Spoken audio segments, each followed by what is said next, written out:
In this conversation, Dr. Peter Ray discusses the why, what, and how, including the challenges of implementing a character and ethics program across a global enterprise.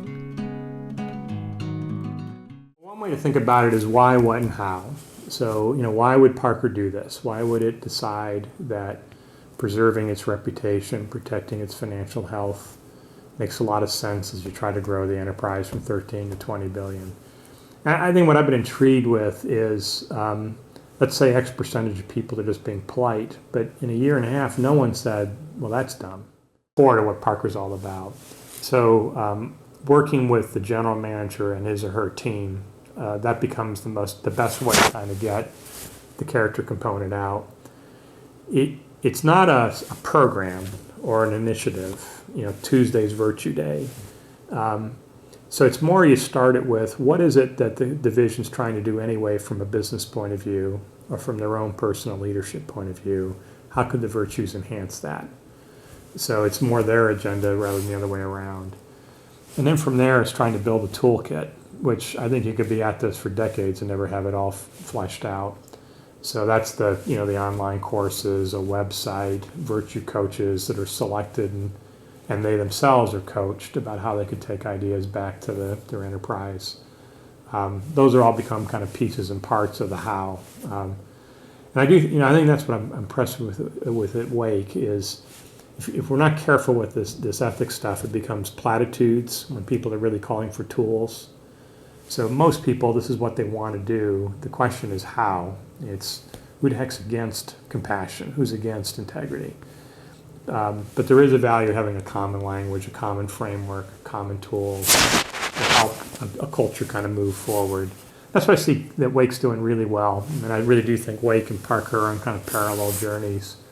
That this is ancient as it can be at one level. It's core to liberal arts, but it's been lost. So how do we kind of go backwards for wisdom to deal with contemporary times?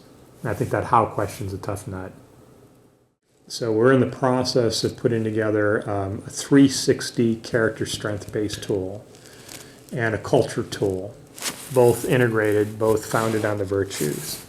Once that kind of is up and running and there's a database, then you can start to do a little more comparison of, well, if the culture was X, do you at least get higher levels of engagement, retention, those kinds of measurements I think would be reasonable.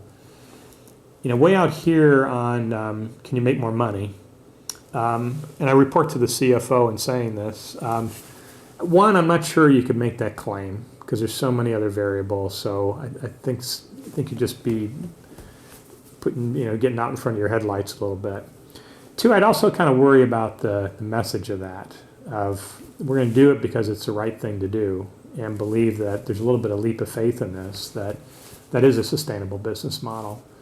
So I think kind of keeping that second phase of metrics will be an interesting one to get clear about what would be reasonable to measure in terms of a dependent variable. And I think more of that, where I am now, maybe it'll change, is more of the empowerment, the engagement, kind of sticking at that level. And be kind of suspicious of pushing it all the way to return on asset is higher because you've got a more virtuous culture. Here's a simple way of putting it. So what do you want to lay a bet down? Compassion, ruthlessness. You want to go for dishonesty or trust? You want to go for despair or hope? So it's on its face, it's almost kind of a silly measurement, right? I mean, why? It's self-evident that laying a bet down on what stood the test of time, that's a good bet.